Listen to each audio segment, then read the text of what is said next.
mga karibuhay. Ang gawin natin ngayon mga karibuhay ay magdilig tayo ng mga hybrid na kata natin kasi mag 2 weeks na mga karibuhay walang ulan dito sa amin. So sa nakita natin sa puno mga kanibuhay, halos nabitak na ang lupa kasi wala na moisture ang puno natin.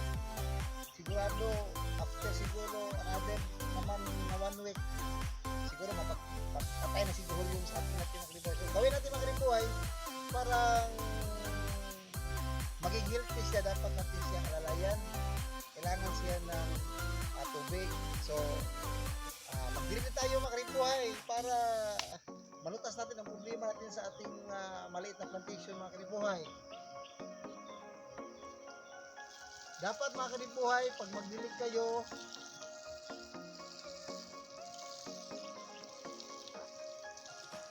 dapat lagyan natin ng kaunting urea fertilizer mga karibuhay.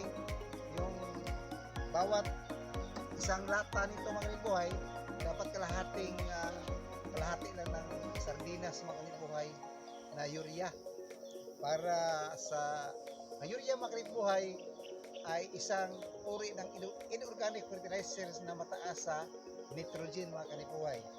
So dilig na tayo mga kanibuhay, dilig kayo, huwag kayong magdilig after 10 o'clock umaga mga kanibuhay kasi medyo mainit na, madaling kung magdilig kayo dapat madaling araw, kung pwede madaling araw at saka yung hapon.